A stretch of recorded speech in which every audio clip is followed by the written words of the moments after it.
ಎಲ್ರಿಗೂ ನಮಸ್ಕಾರ. ನಾನು ನಿಮ್ಮ ರೂಪೇಶ್ ರಾಜಣ್ಣ. ಸ್ವಲ್ಪ ನೆಟ್ವರ್ಕ್ ಸಮಸ್ಯೆಯಿಂದ ಲೈವ್ ಸಮಸ್ಯೆ ಆಯಿತು. ಮತ್ತೆ ಈಗ ನಾನು ಲೈವ್ ಬಂದಿದ್ದೀನಿ. ಬಹಳಷ್ಟು ಜನ ಇವತ್ತು ಕೊರೋನಾ ನಿಮ್ಗೆ ಗೊತ್ತಿರಬಹುದು, ಕೋವಿಡ್-19 ಎಷ್ಟೆಲ್ಲ ಒಂದು ಸಮಸ್ಯೆನ ತಂದಿರ್ತಾ ಇದೆ. ಸೊ ಅದನ್ನ ನಿವಾರಣೆ ಮಾಡ್ಕೋಬೇಕು ಅಂತಂದ್ರೆ ನಾವು ಸಾಕಷ್ಟು ಜನ ಜಾಗೃತಿಯನ್ನು ಮೂಡಿಸೋದ್ರ ಮುಖಾಂತರ ಒಂದಷ್ಟು ನಮ್ಮದೇ ಆದ ರೀತಿಯಲ್ಲಿ ಜನರಿಗೆ ಕೋವಿಡ್ ಅಂದ್ರೆ ಏನು, ಅದರಿಂದ ಯಾವ ರೀತಿ ನಾವು ಬಚಾವ್ ಆಗ್ಬೋದು ಅಂತದನ್ನ ಇವತ್ತು ನಾನು ಒಬ್ರು ನಿಪುಣ ವೈದ್ಯರ ಜೊತೆ ನಾನು ಇವತ್ತು ಚರ್ಚೆ ಮಾಡೋದ್ರ ಮುಖಾಂತರ ನಿಮ್ಮಲ್ಲಿರ್ತಕ್ಕಂಥ ಒಂದಷ್ಟು ಗೊಂದಲಗಳಿಗೆ ಪರಿಹಾರ ಮಾಡಬೇಕು ಅಂತ ಹೇಳಿ ಇವತ್ತು ನಾನು ಬಂದಿರತಕ್ಕಂಥದ್ದು. ಸೊ ದಯಮಾಡಿ ಕೋವಿಡ್ ಅಂದ್ರೆ ಏನು, ಇದಕ್ಕೆ ನಾವು ಭಯ ಬೀಳಬೇಕಾ, ಕೊರೋನಾ ಬಂದ್ರೆ ಎಲ್ಲರೂ ಸಾವಾಗ್ಬಿಡ್ತದ, ಆತರ ಯಾವುದೇ ರೀತಿಯಾದ ಏನೂ ತೊಂದರೆಗಳಿಲ್ಲ. ಒಂದಷ್ಟು ಸಕಾರಾತ್ಮಕವಾದಂತಹ ಒಂದಷ್ಟು ಸುದ್ದಿಗಳನ್ನ ನಾವು ಹೇಳೋದ್ರಿಂದ ಸಾಕಷ್ಟು ಜನ ಹಾಸ್ಪಿಟಲ್ಗಳಲ್ಲಿ ಸಾಕಷ್ಟು ಕಡೆ ಇರ್ತಕ್ಕಂಥ ಒಂದಷ್ಟು ಈ ಕೋವಿಡ್ ಬಾಧಿತರಿಗೆ ಒಂದಷ್ಟು ಸಂದೇಶಗಳನ್ನ ನಾವು ಕೊಡೋದ್ರಿಂದ ಏನಾಗುತ್ತೆ ಅಂತಂದ್ರೆ ಖಂಡಿತವಾಗ್ಲೂ ಅವ್ರಿಗೆ ಉಪಯೋಗ ಆಗಬಹುದು ಅನ್ನೋ ಉದ್ದೇಶ ಇಟ್ಕೊಂಡು ಇವತ್ತು ಒಬ್ರು ಸುಪ್ರಸಿದ್ಧ ಡಾಕ್ಟರ್ ಜೊತೆ ಇವತ್ತು ನಾನು ಮಾತಾಡಿ ಒಂದಷ್ಟು ಸಂದೇಶವನ್ನು ನಿಮಗೆ ಕೊಡೋದಕ್ಕೆ ನಾನು ಬಂದಿದ್ದೀನಿ. ಈ ಒಂದು ಕಾರ್ಯಕ್ರಮಕ್ಕೆ ನಾನು ಸ್ವಾಗತ ಮಾಡ್ತಾ ಇದ್ದೀನಿ ಕಾರ್ಡಿಯಾಲಜಿಸ್ಟ್ ಮಹೇಶ್ ಬಿವಿ ಅವರನ್ನ ಈ ಒಂದು ಕಾರ್ಯಕ್ರಮಕ್ಕೆ ಸ್ವಾಗತ ಮಾಡ್ತಾ ಇದ್ದೀನಿ. ಬನ್ನಿ ಸರ್. ನಮಸ್ಕಾರ. ಇವತ್ತು ಮಹೇಶ್ ಅವರು ನಮ್ಮ ಜೊತೆಗಿದ್ದಾರೆ. ಕೋವಿಡ್ ಅಂದ್ರೆ ಏನು, ಕೋವಿಡ್ ಇಂದ ಏನಾಗುತ್ತೆ, ಕೋವಿಡ್ಗೆ ಏನೆಲ್ಲ ನಾವು ಪರಿಹಾರಗಳನ್ನ ಕಂಡಿಡ್ಕೋಬೇಕು, ಒಂದಷ್ಟು ಎಷ್ಟೋ ಜನ ಜಾಗೃತಿ ಇಲ್ಲದೆ, ಒಂದಷ್ಟು ಜನ ಕೋವಿಡ್ ಬಂದಾಗ ಏನ್ ಮಾಡ್ಬೇಕು ಅನ್ನೋದು ಗೊತ್ತಿಲ್ಲದೆ ಸುಮ್ಮನೆ ತಡಬಡಾಯಿಸ್ತಾ ಇರ್ತೀರಾ. ನಿಮ್ಮಷ್ಟು ಒಂದಷ್ಟು ಗೊಂದಲಗಳಿಗೆ ಪರಿಹಾರನ ಕೊಡಬೇಕು ಅಂತ ಹೇಳಿ ಇವತ್ತು ಇವ್ರನ್ನ ನೇರವಾಗಿ ಭೇಟಿ ಮಾಡಿ ಆಸ್ಪತ್ರೆಗೆ ಬಂದು ಒಂದಷ್ಟು ಸಂದೇಶ ಕೊಡಿಸಬೇಕು ಅಂತ ತಂದ್ಕೊಂಡಿದ್ದೀನಿ. ನಾನು ಮೊದಲನೇದಾಗಿ ಮಹೇಶ್ ಡಾಕ್ಟರ್ಗೆ ನಾನು ಕೇಳಕ್ ಇಷ್ಟಪಡ್ತೀನಿ. ಡಾಕ್ಟರ್, ಕೋವಿಡ್ ಬಂದವರು, ಕೊರೋನಾ ಬಂದವರೆಲ್ಲ ಸತ್ತೋಗ್ಬಿಡ್ತಾರ?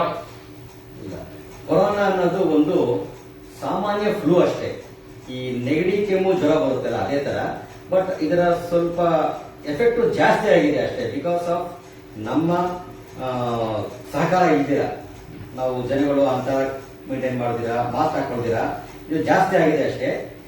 ಕೊರೋನಾ ಬಂದವರು ಎಲ್ಲರೂ ಸಾಯಲ್ಲ. Corona is just a common flu ಅಷ್ಟೇ. ಕೊರೋನಾ ಸಾಮಾನ್ಯ ಜ್ವರ ಅಂತ ಹೇಳ್ತಾರೆ. ಸಾಕಷ್ಟು ಜನ ಏನಾಗ್ತಾ ಇದೆ ಡಾಕ್ಟರ್ ಅಂದ್ರೆ, ಕೊರೋನಾ ಬಂದ ತಕ್ಷಣ ಇವತ್ತು ಏನಾಗ್ತಾ ಇದೆ ಅಂದ್ರೆ ಒಂದು 2-3 ದಿನ ಆಗ್ತಾ ಇದೆ ವರದಿ ಬರೋದು. ಇವತ್ತು ಟೆಸ್ಟಿಂಗ್ ಕೊಟ್ಟಿರ್ತಾರೆ, 1-3 ದಿನ ಆಗುತ್ತೆ ವರದಿ ಬರೋದು. ಈಗ ಆಗಲೇ ಅವ್ರಿಗೆ ಪಾಸಿಟಿವ್ ಆಗಿರ್ತಾರೆ, ಬಟ್ ಅವ್ರಿಗೆ ಗೊತ್ತಿರಲ್ಲ. ಈಗ BBMP ಇದ್ದಾರೆ, ಇನ್ನೊಂದೇನಂದ್ರೆ ವರದಿ ಬರೋದ ಲೇಟ್ ಆಗೋವರೆಗೂ ಕೊರೋನಾ ಜ್ವರ ಬಂದಿದೆ ಅಥವಾ ಅವ್ರಿಗೆ ಏನೋ ಒಂದು ಕೆಮ್ಮಲಾಗಿದೆ, ಇನ್ನೊಂದೇನೋ ಆಗಿದೆ ಅಂದ ತಕ್ಷಣದಿಂದ ಅವ್ರು ಏನೆಲ್ಲ ಒಂದು ಮುನ್ನೆಚ್ಚರಿಕೆಗಳನ್ನ ತಗೋಬೇಕು. ಜನರಲ್ ಆಗಿ ಕೊರೋನಾ ಬಂದಿದೆಯೋ ಇಲ್ವೋ ಅಂತ ಗೊತ್ತಿಲ್ಲದೆ ಇರೋ ಪರ್ಸನ್ಸ್ ಏನ್ ಮಾಡ್ಬೇಕು ಅಂದ್ರೆ, ಜ್ವರ ಇದ್ದಾಗ ಅದಕ್ಕೆ ಜನರಲ್ ಆಗಿ ಡೋಲೋಸಿಸ್ 50 ಟ್ಯಾಬ್ಲೆಟ್ ನ 2 times ಡೈಲಿ, ಬೆಳಗ್ಗೆ ಒಂದು ಸಾಯಂಕಾಲ ಒಂದು ಊಟ ಆದ್ಮೇಲೆ ತಗೋಬೇಕಾಗುತ್ತೆ. ಕೋಲ್ಡ್ಗೆ ಸಿಟ್ರಸಿನ್ ಟ್ಯಾಬ್ಲೆಟ್ ಬೆಳಗ್ಗೆ ಒಂದು ರಾತ್ರಿ ಒಂದು ಊಟ ಆದ್ಮೇಲೆ ತಗೋಬೇಕಾಗುತ್ತೆ. ಇದ್ರ ಜೊತೆಗೆ ಸ್ಟೀಮ್ ಇನ್ಹಲೇಷನ್ ಬೆಳಗ್ಗೆಯಿಂದ ಸಾಯಂಕಾಲವರೆಗೂ ಒಂದು 4-5 ಬಾರಿ ಸ್ಟೀಮ್ ಇನ್ಹಲೇಷನ್ ತಗೊಳ್ಳಿ. ಅಂದ್ರೆ ಯಾವ ರೀತಿ ಸ್ಟೀಮ್ ಇನ್ಹಲೇಷನ್? ಸ್ಟೀಮ್ ಇನ್ಹೇಲರ್ ಬರುತ್ತೆ. ಈಗ ನಾವು ಒಂದು ಸ್ಟೀಮ್ ಇನ್ಹೇಲರ್ ಇಲ್ಲದೆ ಇರೋರು ಒಂದು ಬಕೆಟ್ ಅಲ್ಲಿ ಬಿಸಿನೀರು ಹಾಕ್ಬಿಟ್ಟು ಆ ಹವೆ ಬರುತ್ತಲ್ಲ, ಆ ಸ್ಟೀಮ್ ನ ಅಮೃತಾಂಜನ ಇಲ್ಲ ವಿಕ್ಸ್ ಏನಾರು ಹಾಕ್ಬಿಟ್ಟು ಸ್ವಲ್ಪ ಅದನ್ನ ಆ ಹವೆನ ತಗೋಬೇಕು. ಅದನ್ನ ಮೂಗಿಂದ ತಗೊಂಡು ಬಾಯಿಂದ ಒಂದು 4-5 ಸಲ ಬಿಡೋದು, ಬಾಯಿಂದ ತಗೊಂಡು ಮೂಗಿಂದ 4-5 ಸಲ ಬಿಡೋದು. ಅದು ಹೆಲ್ಪ್ ಆಗುತ್ತೆ ನಮ್ಗೆ. ಅಂದ್ರೆ ಇದು ಮನೆಯಲ್ಲಿ ಮಾಡಬೇಕಾಗಿರೋದು? ಇದೆಲ್ಲ ಮನೆಯಲ್ಲಿ ಮಾಡುವಂತದ್ದು. ಆಮೇಲಿಂದ ಸಾಲ್ಟ್ ವಾಟರ್ ಗಾರ್ಗ್ಲಿಂಗ್ ಅಂತ ಹೇಳ್ತೀವಿ. ಒಂದು ಬೆಚ್ಚಗಿರೋ ನೀರಿನ ಒಂದು ಗ್ಲಾಸಲ್ಲಿ ತಗೊಂಡು ಅದಕ್ಕೆ 1 ಟೀ ಸ್ಪೂನ್ ಉಪ್ಪನ್ನ ಹಾಕ್ಬಿಟ್ಟು 4-5 ಬಾರಿ full throat gargling, mouth gargling ಅಲ್ಲ. ಎಲ್ಲರೂ ಏನ್ ಮಾಡ್ತಾರೆ ಅಂದ್ರೆ ಮೌತ್ ಗಾರ್ಗ್ಲಿಂಗ್ ಮಾಡ್ತಾರೆ. ಮೌತ್ ಗಾರ್ಗ್ಲಿಂಗ್ ಮಾಡಿದ್ರೆ ವೈರಸ್ ಸಾಯಲ್ಲ. ಅಂದ್ರೆ ಕೇವಲ ಬಾಯಿಗೆ ಹಾಕಿ ಉಳಿತಾ ಇದ್ದಾರೆ, ಅದೇ ಥ್ರೋಟ್ ಗಾರ್ಗ್ಲಿಂಗ್ ಮಾಡ್ಬೇಕು. ನಾವು ಯಾವ ರೀತಿ ಹಿಂಗೆ ಗಿಡಗಳು ಅಂತ ಮಾಡ್ತೇವಲ್ಲ, ಗಂಟ್ಲಿಗೆ ಹಾಕಿ ಅದನ್ನ ಥ್ರೋಟ್ ಗಾರ್ಗ್ಲಿಂಗ್ ಮಾಡ್ಬೇಕು. ಎಷ್ಟು ಬಾರಿ ಮಾಡ್ಬೇಕು? ದಿನಕ್ಕೆ 4-5 ಬಾರಿ ಮಾಡ್ಬೇಕಾಗುತ್ತೆ. ದಿನಕ್ಕೆ 4-5 ಬಾರಿ ಮನೆಯಲ್ಲಿ ಮಾಡುವಂತದ್ದು. ಅದಾದ್ಮೇಲಿಂದ ಟೆಂಪರೇಚರ್ ಎಷ್ಟೋ ಜನಕ್ಕೆ ಪ್ಯಾರಾಸಿಟಮಾಲ್ ತಗೊಂಡ್ರು ಕೂಡ ಕಮ್ಮಿ ಆಗಲ್ಲ ಅಂತಾರೆ. ಆ ಟೈಮಲ್ಲಿ ನಾವು ಅದಕ್ಕೆ ಸ್ಪಾಂಜ್ ಬಾತಿಂಗ್ ಅಂತ ಹೇಳ್ತೀವಿ. ಸ್ಪಾಂಜ್ ಬಾತ್ ಅಂದ್ರೆ ಸ್ವಲ್ಪ ತಣ್ಣಗಿರೋ ನೀರು ತಗೊಂಡು ಅದನ್ನ ಒಂದು ಟವಲ್ ಅಲ್ಲಿ ಒರೆಸ್ಕೊಂಡು ನಮ್ಮ ಮೈಗೆಲ್ಲ ಅದನ್ನ ಸವರ್ತಾ ಏನಾಗುತ್ತೆ, ಟೆಂಪರೇಚರ್ ಬಾಡಿಯಿಂದ ಎವಾಪರೇಟ್ ಆಗುತ್ತೆ. ಈ ಸ್ಪಾಂಜ್ ಬಾತ್ ಯಾಕಂದ್ರೆ ಡೋಲೋಸಿಸ್ 50 ಅಪ್ ಟು ಸಮ್ ಲೆವೆಲ್ ಅದು ಜ್ವರ ಕಮ್ಮಿ ಮಾಡುತ್ತೆ. ಅದರಿಂದ ಬಿಯರ್ಡ್ ಹೋದಾಗ ಏನ್ ಮಾಡ್ಬೇಕು, ನಾವು ಈ ಸ್ಪಾಂಜ್ ಬಾತ್ ಕೊಡ್ಬೇಕು. ಈ ಸ್ಪಾಂಜ್ ಬಾತ್ ಕೊಟ್ರೆ 100% ಜ್ವರ ಕಮ್ಮಿ ಆಗುತ್ತೆ. Along with paracetamol tablet. ಕೆಮ್ಮು ಮತ್ತೆ ನೆಗಡಿಗೆ ನಾನು ಸಿಟ್ರಸಿನ್ ಮಾತ್ರ ಅಂತ ಹೇಳಿದೀನಿ. ನೆಗಡಿಗೆ ಸಿಟ್ರಸಿನ್ ಮಾತ್ರ ತಗೋಬೇಕಾಗುತ್ತೆ. ಇದು ಒಂದು ಲಿಸ್ಟ್ ಇದೆ ನನ್ನ ಹತ್ರ. ಇದು ಲಿಸ್ಟ್ ನಾನು ಇವರಿಂದ ಶೇರ್ ಮಾಡ್ತೀನಿ. ಈ ಲಿಸ್ಟ್ ನ ನೀವು ಶೇರ್ ಮಾಡಿದ್ರೆ ಅದರಲ್ಲಿ ಎಲ್ಲ ಟ್ಯಾಬ್ಲೆಟ್ ಇದೆ. ಕೊರೋನಾ ಬಂದವರಿಗೆ ಹೋಮ್ ಐಸೋಲೇಷನ್ ಏನೇನ್ ಮಾತ್ರ ತಗೋಬೇಕು, ಅಂತ ಎಲ್ಲ ಇಷ್ಟಿದೆ ಅದರಲ್ಲಿ. ಈಗಾಗಲೇ ಒಂದಷ್ಟು ಮಾಹಿತಿ ಈ ಹಿಂದಿನ ಪೋಸ್ಟ್ ಅಲ್ಲಿ ನಾನು ಹಾಕಿದ್ದೀನಿ. ಏನೇನು ಮಾತ್ರೆಗಳನ್ನ ನೀವು ತಗೋಬೇಕು, ಏನೇನು ಬಳಸಬೇಕು ಅಂತ ಅನ್ನೋದು ಈ ಹಿಂದಿನ ಪೋಸ್ಟ್ ಅಲ್ಲೇ ನಾನು ಹಾಕಿದ್ದೀನಿ. ಅದರಲ್ಲಿ ಒಂದು 2 ಬದಲಾವಣೆಗಳನ್ನ ಹೇಳ್ತಾ ಇದ್ದಾರೆ, ನೀವೇ ಹೇಳ್ಬಿಟ್ರೆ ಒಳ್ಳೆದು ಅಂತ. ಹೋಮ್ ಐಸೋಲೇಷನ್ ಮೆಡಿಸಿನ್ ಕಿಟ್ ಅಲ್ಲಿ ಟ್ಯಾಬ್ಲೆಟ್ ಡಾಕ್ಸಿಸೈಕ್ಲಿನ್ ಅಂತ ಇರುತ್ತೆ. ಅದನ್ನ ಬೆಳಗ್ಗೆ ಒಂದು ಸಾಯಂಕಾಲ ಒಂದು 5 ದಿನ ತಗೋಬೇಕು ಊಟ ಆದ್ಮೇಲೆ. ವಿಟಮಿನ್ ಸಿ ಟ್ಯಾಬ್ಲೆಟ್ ಬೆಳಗ್ಗೆ ಮಧ್ಯಾಹ್ನ ರಾತ್ರಿ 7 ಡೇಸ್ ತಗೋಬೇಕಾಗುತ್ತೆ. ಟ್ಯಾಬ್ಲೆಟ್ ಜಿಂಕ್ ಮಧ್ಯಾಹ್ನ ಒಂದು 10 ಡೇಸ್ ಊಟ ಆದ್ಮೇಲೆ. ಆಮೇಲಿಂದ ಇವರ್ ಮೆಸಿಟಿನ್ ಅನ್ನೋದು 12 mg ರಾತ್ರಿ ಹೊತ್ತು ಒಂದು 3 ದಿನ ತಗೋಬೇಕಾಗುತ್ತೆ. ಪ್ಯಾರಾಸ್ಟಮಾಲ್ ಆಸ್ ಯೂಶುವಲಿ ನಿಮ್ಗೆ ಗೊತ್ತಿರಂಗೆ ಬೆಳಗ್ಗೆ ಮಧ್ಯಾಹ್ನ ಸಾಯಂಕಾಲ 5 ಡೇಸ್ ತಗೋಬೇಕು. Up to 10 days also you can take. ಕೆಲವು ಸಲ ಫೀವರ್ 5 ದಿನಕ್ಕೆ ಕಮ್ಮಿ ಆಗುತ್ತೆ, ಕೆಲವು ಸಲ 7 ದಿನಕ್ಕೆ ಕಮ್ಮಿ ಆಗುತ್ತೆ, ಕೆಲವು ಸಲ 14 ದಿನದವರೆಗೂ ಇರುತ್ತೆ. ಸೊ ಅವಾಗ ನೀವು ಪ್ಯಾರಾಸ್ಟಮಾಲ್ ಟ್ಯಾಬ್ಲೆಟ್ ನ 10 to 14 ಡೇಸ್ ಕೂಡ ತಗೋಬಹುದು. ಅದ್ರ ಜೊತೆಗೆ ನೆಗಡಿಗೆ ಸಿಟ್ರಸಿನ್ ಮಾತ್ರೆ ರಾತ್ರಿ ಹೊತ್ತು ಒಂದು, ಅಕಸ್ಮಾತ್ ನೆಗಡಿ ಜಾಸ್ತಿ ಇತ್ತು ಅಂದ್ರೆ ಬೆಳಗ್ಗೆ ಸಾಯಂಕಾಲ 2 ಟೈಮ್ ತಗೋಬಹುದು. ಆಮೇಲೆ ವಿಟಮಿನ್ ಸಿ ಟ್ಯಾಬ್ಲೆಟ್ ಚೀಪ್ ಅದು. ವಿಟಮಿನ್ ಸಿ ಟ್ಯಾಬ್ಲೆಟ್ ಚೀಪ್ ಅದು. ನಾವು ನ್ಯಾಚುರಲ್ ಆಗಿ ಈ ವಿಟಮಿನ್ ಟ್ಯಾಬ್ಲೆಟ್ ವಿಟಮಿನ್ ಎಲ್ಲಿ ಸಿಗುತ್ತೆ ನಮಗೆ ಅಂದ್ರೆ ಈ ನಿಂಬೆಹಣ್ಣು, ಮೂಸಂಬಿ, ಆರೆಂಜು, ಪೈನಾಪಲ್ ಇದರಲ್ಲೆಲ್ಲ ವಿಟಮಿನ್ ಸಿ ಇರುತ್ತೆ. ನಾವು ಮನೇಲೆ ನಾವು ನಿಂಬೆ ಜ್ಯೂಸ್ ಮಾಡ್ಕೊಂಡು ಕುಡಿದ್ರೆ ಆಟೋಮೆಟಿಕ್ ನ್ಯಾಚುರಲ್ ಆಗಿ ವಿಟಮಿನ್ ಸಿ ಸಿಗುತ್ತೆ ನಮಗೆ. ಆಮೇಲೆ ಸೊಪ್ಪು ತರಕಾರಿಗಳು ತಿನ್ನೋದ್ರಿಂದ ನಮಗೆ ಈ ವಿಟಮಿನ್ಸ್ ಜಿಂಕ್ ಎಲ್ಲ ನಮಗೆ ಸಿಗುತ್ತೆ. ಇದ್ರ ಜೊತೆಗೆ ಕೋವಿಡ್ ಬಂದಿರೋರಿಗೆ ಒಂದು ಎಕ್ಸ್ಟ್ರಾ ಮಾತ್ರೆ ಡೆಕ್ಸಾಮೆಥಾಸೋನ್ ಅಂತ ಒಂದು ಸ್ಟೀರಾಯ್ಡ್ ಮಾತ್ರೆಯನ್ನ ನಾವು ಈಗ ಅಡ್ವೈಸ್ ಮಾಡ್ತಾ ಇದೀವಿ. ಆ ಮಾತ್ರೆ ಇನ್ನೊಂದ್ಸರಿ ಕರೆಕ್ಟ್ ಆಗಿ ಕೋವಿಡ್ ಬಂದಿರೋರಿಗೆ, ಹೋಮ್ ಐಸೋಲೇಷನ್ ಇರೋರಿಗೆ ಡೆಕ್ಸಾಮೆಥಾಸೋನ್ ಅಂತ ಸ್ಟೀರಾಯ್ಡ್ ನ ಒಂದು ಅಡ್ವೈಸ್ ಮಾಡ್ತಾ ಇದೀವಿ. ಆ ಮಾತ್ರನ್ನ ಬೆಳಗ್ಗೆ ಮಧ್ಯಾಹ್ನ ಸಾಯಂಕಾಲ 3 ಟೈಮ್ ಫಸ್ಟ್ 2 ಡೇಸ್ ತಗೋಬೇಕು. ಅದಾದ್ಮೇಲಿಂದ ಬೆಳಗ್ಗೆ ಸಾಯಂಕಾಲ 2 ಟೈಮು ಫಾರ್ 4 ಡೇಸ್ ತಗೋಬೇಕು. ಅದಾದ್ಮೇಲಿಂದ ಬೆಳಗ್ಗೆ ಹೊತ್ತು 1 ಟೈಮು ಫಾರ್ 6 ಡೇಸ್. ಯಾಕಂದ್ರೆ ಸ್ಟೀರಾಯ್ಡ್ಸ್ ನ ನಾವು ಟೇಪರಿಂಗ್ ಮಾಡಬೇಕು. ಸರಿ, ಮೊದಲು 2 ಟ್ಯಾಬ್ಲೆಟ್, ಆಮೇಲೆ 1 ಟ್ಯಾಬ್ಲೆಟ್, ಆಮೇಲೆ ಇನ್ನೊಂದು ಟ್ಯಾಬ್ಲೆಟ್ ಮಾಡಿ ಆಮೇಲೆ 0 ಮಾಡಬೇಕು. ಸೊ ಇದೆಲ್ಲ ಹೋಮ್ ಐಸೋಲೇಷನ್ ಕಿಟ್ ಫಾರ್ ಕೋವಿಡ್-19. ಕೋವಿಡ್ ಬಂದವರಿಗೆಲ್ಲ ಹಾಸ್ಪಿಟಲೈಸೇಷನ್ ಬೇಕಾಗಿಲ್ಲ. ನಮ್ಮ ಜನಗಳು ಇವಾಗ ಹಾಸ್ಪಿಟಲ್ ಮುಂದೆ ಹೋಗಿ ಕೋವಿಡ್ ಬಂದಿದೆ, ನನಗೆ ಬೆಡ್ ಕೊಡಿ, ಆಕ್ಸಿಜನ್ ಕೊಡಿ ಅಂತ ಹೇಳ್ತಾರೆ. ಅದು ಯಾರಿಗೂ ಕೂಡ ಆತರ ಅನಿವಾರ್ಯತೆ ಇಲ್ಲ. ಅದು ಯಾರು ಅನಿವಾರ್ಯತೆ ಅಂತ ನಾನು ಹೇಳ್ತೀನಿ. ಈಗ ಕೋವಿಡ್ ಬಂದ ತಕ್ಷಣ ನೀವು ಮನೆಯಲ್ಲೇ ಈ ರೆಮಿಡೀಸ್ ಮಾಡ್ಕೊಡಿ. ಆಕ್ಸಿಜನ್ ಮೀಟರ್ ತಗೊಂಡು ಆಕ್ಸಿಮೀಟರ್ ಅಲ್ಲಿ ನೀವು ಹೇಳಿದ ತಕ್ಷಣ ಜ್ಞಾಪಕ ಬಂದು Yes. ಸ್ನೇಹಿತರೆ, ನನ್ನ ಮನೆಯಲ್ಲಿ ನಾನು ಆಲ್ರೆಡಿ ಒಂದು ಆಕ್ಸಿಜನ್ ಮೀಟರ್ ನಾನು ತೆಗೆದಿಟ್ಕೊಂಡಿದ್ದೀನಿ. Yes. ನಾನು ಕೋವಿಡ್ ನಾನು ಪೇಷಂಟ್ ಆಗಿದ್ದೆ. ಸೊ ಈ ಆಕ್ಸಿಜನ್ ಮೀಟರ್ ಯಾಕೆ ನಾನು ತೆಗೆದು ಎಷ್ಟಾಗುತ್ತೆ ಸರ್? ಇದೊಂದು 1000 ರೂಪಾಯಿ ಆಗ್ಬೋದು ಅನ್ಕೋತೀನಿ. ಇಲ್ಲ, ಈಗ ಸ್ವಲ್ಪ ಅದು ಒಳ್ಳೆ ಕ್ವಾಲಿಟಿ ಬಂದು ನಿಮಗೆ 1,500ದಿಂದ 2,500 ಇರುತ್ತೆ. 1-1.5 ನೋಡಿ. ಎಕ್ಸಾಂಪಲ್ ಇದನ್ನ ನೋಡಿ, ಇದು ಇದೆಯಲ್ಲ, ಇದೇ ಪ್ರಮುಖವಾದ ಇದೇ ಅಸ್ತ್ರ ನಮಗೆ, ಬ್ರಹ್ಮಾಸ್ತ್ರ ಇರೋದು ನಮಗೆ. ಈಗ ನೋಡಿ, ಇದರಲ್ಲಿ ನಮ್ಮ ಆಕ್ಸಿಜನ್ ಲೆವೆಲ್ ಅಂದ್ರೆ ನಮ್ಗೆ ನನ್ನ ಉಸಿರಾಟದ ಒಂದು ಹಂತ ಯಾವ ಮಟ್ಟಕ್ಕಿದೆ ಅಂತ ನಾನು ನೋಡ್ಬೇಕು ಅಂತಂದ್ರೆ ಇದನ್ನ ನಾನು ಹಾಕೋಬೇಕಲ್ಲ ಸರ್. ಇದನ್ನ ನೋಡಿ, ಈ ಬೆರಳಿಗೆ ಹಾಕೋತೀನಿ ನಾನು. ಹಾಕೊಂಡಾಗ ಇದ್ರಲ್ಲಿ ತೋರಿಸುತ್ತೆ ನೋಡಿ.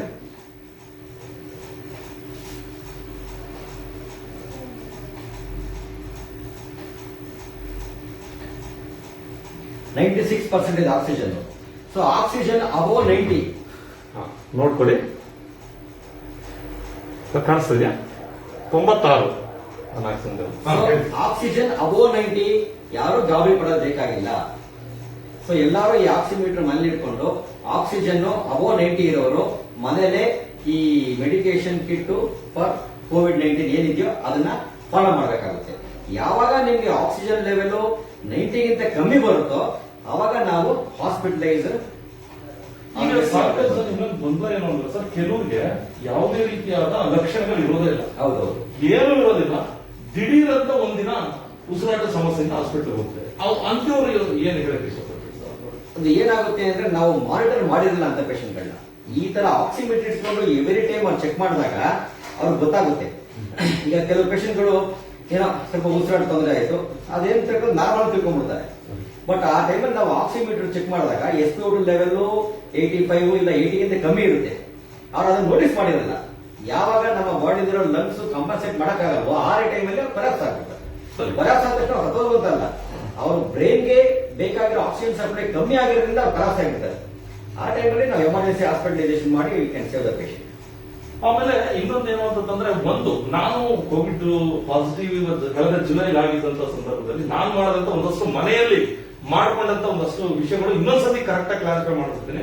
ನಾನೇನ್ ಮಾಡ್ತಾ ಇದ್ದೀನಿ ಅಂತಂದ್ರೆ, ರಾತ್ರಿ ಮಲಗಬೇಕಾದ್ರೆ ಒಂದು ಲೋಟ ಹಾಲಿಗೆ ಚಿಟಿಕೆ ಅರಿಶಿನ ಪುಡಿ, ತುಂಬಾ ಹಾಕ್ಬಿಡ್ಬೇಡಿ, ಅದು ಆಮೇಲೆ ತಿರುಗ್ಬಿಡ್ತದೆ. ತುಂಬಾ ಹಾಕ್ಬಿಡ್ಬೇಡಿ, ಒಂದು ಚಿಟಿಕೆ ಹಾಕಿ ಕುಡಿತಕ್ಕಂಥದ್ದು.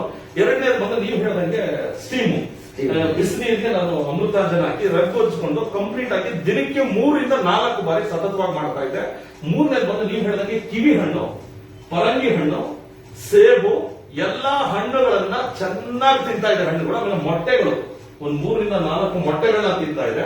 ಆಮೇಲೆ ಇನ್ನೊಂದು ಏನಂತಂದ್ರೆ ನಿಂಬೆ ಹಣ್ಣು ಒಂದು ಕೆಲವರಿಗೆ ಗೊತ್ತಿಲ್ಲ ಸರ್, ಇದು ನಿಜಕ್ಕೂ ಯಾರೋ ಹೇಳಿದ್ದು ನಾನು ಇನ್ನೂ ಒಂದ್ಸಲ ಹೇಳ್ಬಿಡ್ತೀನಿ. ನಿಂಬೆ ಹಣ್ಣು ತಗೊಂಡು ಅದನ್ನ ಕಟ್ ಮಾಡಿ, ನಿಂಬೆಹಣ್ಣ ಕಟ್ ಮಾಡಿ 2 ನಿಂಬೆಹಣ್ಣ ಒಂದು ಲೋಟಕ್ಕೆ ಹಾಕಿ ನಾವು ಮಾಸ್ಕ್ ತೆಗಿತಾ ಇದ್ದೀನಿ ಮೂಗಲ್ಲಿ, ಈ ಮೂಗಲ್ಲಿ 2 ಹೊಳ್ಳೆಗೂ ಆ ನಿಂಬೆಹಣ್ಣು ಆ ರಸವನ್ನ 2 ಹೊಳ್ಳೆಗೂ ನಾವು ಬಿಟ್ಕೊಳ್ಳೋದ್ರಿಂದ ಏನಾಗುತ್ತೆ ಅಂತಂದ್ರೆ ಆ ಗಂಟ್ಲಿಗೆ ಇಳಿತದೆ. ಬಂದ ಮೊದಲ 3 ದಿನದಲ್ಲಿ ನಾವು ಮಾಡಬೇಕಾಗಿರ್ತಕ್ಕಂಥದ್ದು ಗಂಟ್ಲಿಗೆ ಇಳಿತಕ್ಕಂಥ ಆ ಒಂದು ಕಫವನ್ನು ಉಗಿದ್ರಿಂದ ಏನಾಗುತ್ತೆ ಅಂತಂದ್ರೆ ಸಿಟ್ರಿಕ್ ಆಸಿಡ್ ಇರುತ್ತೆ ಆ ನಿಂಬೆಹಣ್ಣಲ್ಲಿ.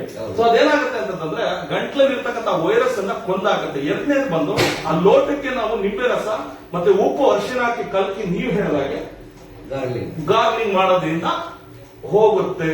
ಇದು 3ನೇದು. ಆಮೇಲೆ ಎಕ್ಸ್ರೇ ಏನಾದ್ರು ಮಾಡಿಸ್ಬೇಕಾಗತ್ತೆ ಇಮಿಡಿಯೇಟ್. ಎಕ್ಸ್ರೇ ಎಲ್ಲರಿಗೂ ಬೇಕಾಗಿಲ್ಲ ಆಯ್ತಾ. ಯಾರಿಗೆ ಬ್ರೀತಿಂಗ್ ಡಿಫಿಕಲ್ಟಿ ಇರುತ್ತೋ ಅವ್ರಿಗೆ ನಾವು ಎಕ್ಸ್ರೇ ಅಡ್ವೈಸ್ ಮಾಡ್ತೀವಿ. SpO2 ಲೆವೆಲ್ ಅಬೋ 90 ಇದ್ದಾಗ ಇಲ್ಲ. ಸರಿ ಸರಿ ಸರ್. ಆಮೇಲೆ ತುಂಬಾ ಜನ ಜ್ವರ ತಲೆನೋವು ಅಂತ ಏನಾದ್ರು ಟೆಸ್ಟಿಂಗ್ ಪಾಸಿಟಿವ್ ಬಂದ್ರೆ ಗಾಬರಿ ಬಿದ್ದುಬಿಡ್ತಾರೆ. ಅಂತವರಿಗೆ ಏನಾಗುತ್ತೆ? ಎಲ್ಲಾ ಜನಗಳಿಗೂ ನನ್ನ ಕಳಕಳಿಗೆ ಬೇಡಿಕೆ ಏನಂದ್ರೆ ಕಾನ್ಫಿಡೆಂಟ್ ಆಗಿ ಹೇಳಿಲ್ಲ, ದಯವಿಟ್ಟು ಕೊರೋನಾ ಬಂದವರು ಎಲ್ಲರೂ ಸಾಯಲ್ಲ. ಎಲ್ಲೋ 1 ಕೋಟಿ ಜನಕ್ಕೆ 10 ಜನ ತೊಂದರೆಯಿಂದ ಇರ್ಬೋದು. ಅವ್ರಿಗೆ pre existing sugar, BP, heart problem ಎಲ್ಲ ಇರ್ಬೋದು ಆಯ್ತಾ. ದಯವಿಟ್ಟು ಕೊರೋನಾ ಬಂದವರು ಯಾರು ಕೂಡ ಗಾಬರಿ ಪಡೋದು ಬೇಡ. ಧೈರ್ಯವಾಗಿರಿ. ಧೈರ್ಯನೇ ಮೊದಲನೇ ಅಸ್ತ್ರ ಆಗಿದೆ. ನಮ್ಮ ಒಂದು ರೋಗ ನಿರೋಧಕ ಶಕ್ತಿ ಡೆವಲಪ್ ಆಗದೆ ನಮ್ಮ ಬಾಡಿಲಿ ನಮ್ಮ ಮನಸ್ಸು ಏನ್ ಹೇಳುತ್ತೋ ಬಾಡಿ ಅದನ್ನ ಕೇಳುತ್ತೆ. ಸರಿ ಸರಿ. ನಮಗೆ ಆತ್ಮಸ್ಥೈರ್ಯ ಇದ್ದಾಗ ಈ ಜ್ವರ ಬಂತು ನನಗೇನು ಆಗಲ್ಲ ನಾನು ಚೆನ್ನಾಗಿರ್ತೀನಿ ಅಂದ್ರೆ 100% ನಿಮ್ಗೆ ವಿದಿನ್ 14 ಡೇಸ್ ಅಲ್ಲಿ ಕೊರೋನಾ ನೆಗೆಟಿವ್ ಬರುತ್ತೆ.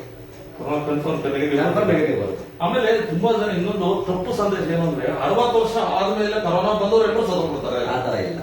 ಅದನ್ನೊಂದು ಏನಾಗುತ್ತೆ ಅಂದ್ರೆ 60 ವರ್ಷ ಆದ್ಮೇಲೆ ಜನಗಳಿಗೆ ಬಾಡಿಯಲ್ಲಿ ಇಮ್ಯುನಿಟಿ ಪವರ್ ಕಮ್ಮಿ ಆಗುತ್ತೆ ಅಷ್ಟೇ ಹೊರತು ರೋಗ ಬಂದಷ್ಟ ಯಾರು ಸಾಯಲ್ಲ. ಆ ರೀತಿ ಬಂದವರಿಗೆ ನಾವು ಈ ರೀತಿ ನಾವು ಇಮ್ಯುನಿಟಿ ಇಂಪ್ರೂವ್ ಆಗೋದಕ್ಕೋಸ್ಕರ ಜಿಂಕ್ ಟ್ಯಾಬ್ಲೆಟ್, ವಿಟಮಿನ್ ಸಿ ಮತ್ತೀಗ ನೀವು ಹೇಳ್ದಂಗೆ ಅರಿಶಿನ, ಶುಂಠಿ ಅದೆಲ್ಲ ಏನ್ ಮಾಡುತ್ತೆ ಇಮ್ಯುನಿಟಿ ಪವರ್ ಜಾಸ್ತಿ ಮಾಡುತ್ತೆ.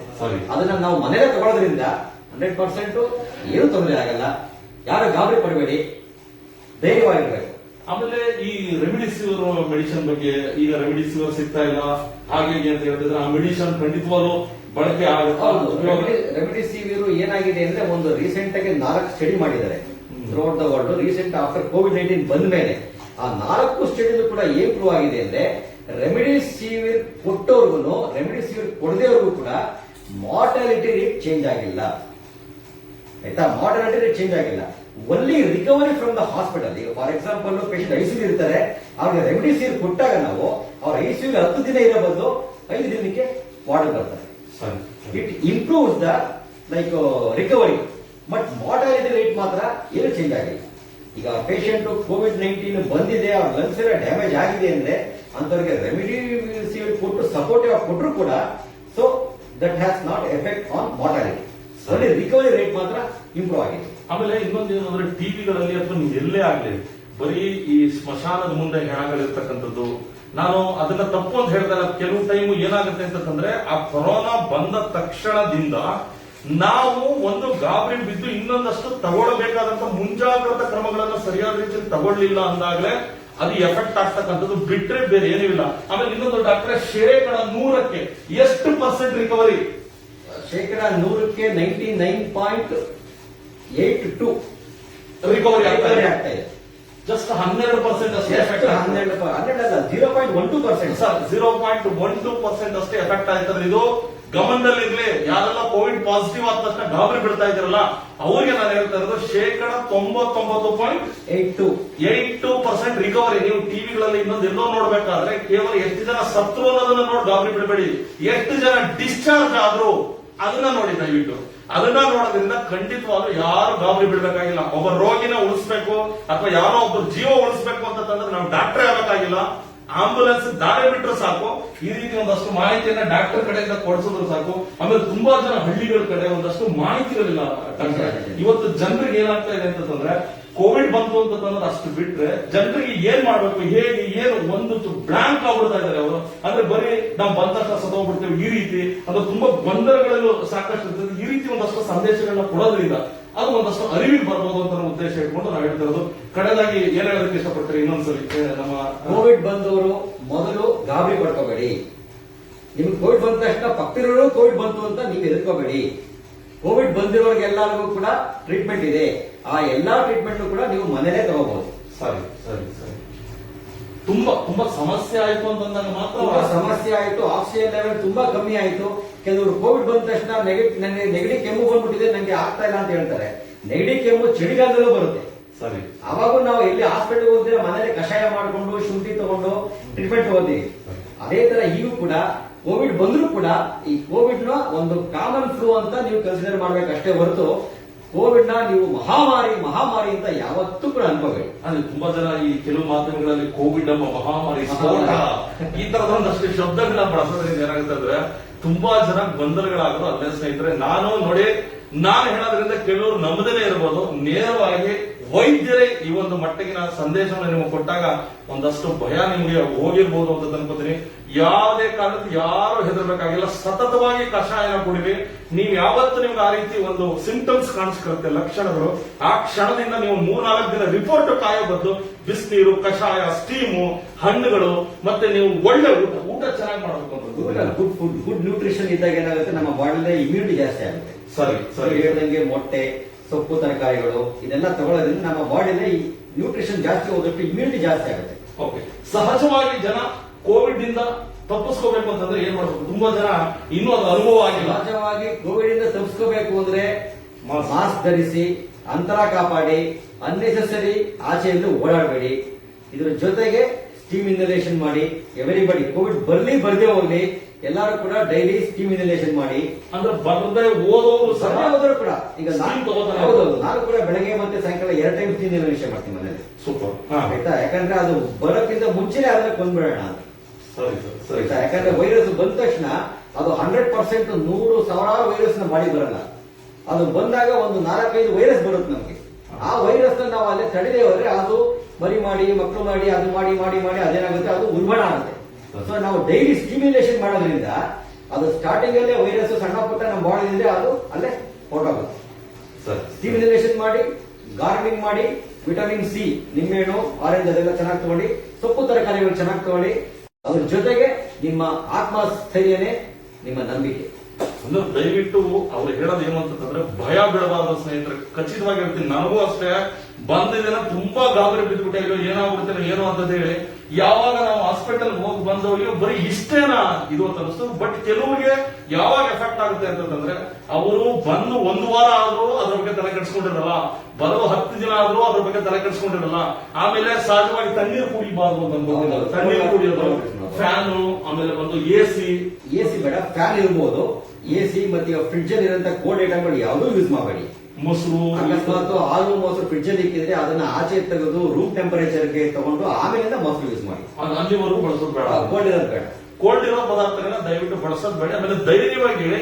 ಆಮೇಲೆ ನಾನು ಈ ಮೂಲಕ ಕೈ ಮುಗಿದು ಒಂದಷ್ಟು ಕನ್ನಡಿಗರಿಗೆ ಕೇಳ್ಕೊಡ್ತೀನಿ, ಯಾರು ಸಂಘ ಸಂಸ್ಥೆಗಳು ಅಥವಾ ರಾಜಕಾರಣಿಗಳ ಮಕ್ಕಳು ಅಥವಾ ಕಾರ್ಪೊರೇಟರ್ಗಳು ಅಥವಾ ತುಂಬಾ ದೊಡ್ಡ ಉದ್ಯಮಿಗಳಿದ್ರೆ ನಿಮ್ಮ ಕೈ ಮುಗಿದು ಕೇಳ್ಕೊಡ್ತೀನಿ ಈ ಮೂಲಕ, ಸಾಧ್ಯವಾದ್ರೆ ಆಕ್ಸಿಜನ್ ಅನ್ನ ನಿಮ್ಮ ಕೈಲಿ ಸಾಧ್ಯವಾದ್ರೆ ಒಂದಷ್ಟು ನಿಮ್ಮ ಈಗ ಹೇಗೆ ನಾವು ಪ್ರವಾಹ ಆದಾಗ ಒಂದಷ್ಟು ಸಹಾಯ ಮಾಡ್ತಾ ಇದ್ರೆ ಎಲ್ರಿಗೂ ಹೋಗಿ ಹಣ್ಣು, ಊಟ, ಉಪಚಾರಗಳನ್ನೆಲ್ಲ ಕೊಟ್ಟು ಸಂತ್ರಸ್ತರಿಗೆ ಮಾಡ್ತಾ ಇದ್ರೆ, ಆ ರೀತಿ ಆಕ್ಸಿಜನ್ ಸಪ್ಲೈ ಮಾಡೋದಾಗಿರ್ಬೋದು, ಬೆಡ್ಗಳು ಕೊಡೋದಾಗಿರ್ಬೋದು, ಮತ್ತೆ ಕೆಲವು ಹಾಸ್ಪಿಟಲ್ ಇರ್ತಕ್ಕಂಥ ಬಡ ರೋಗಿಗಳಿಗೆ ಹಣ್ಣು ಹಂಪಲು, ಈಗ ನಾವು ಹೇಳೋದಂತ ಇಷ್ಟು ಪದಾರ್ಥಗಳು ಕೆಲವರಿಗಿಲ್ಲ.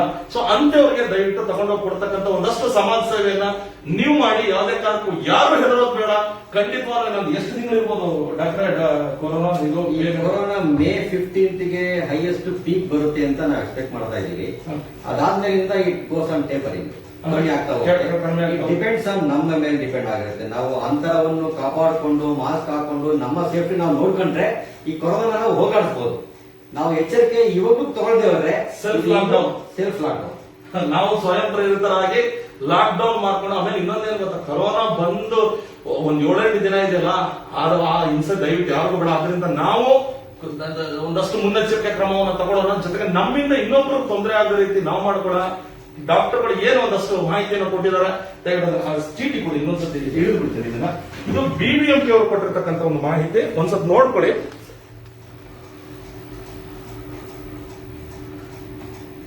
ಟ್ಯಾಬ್ಲೆಟ್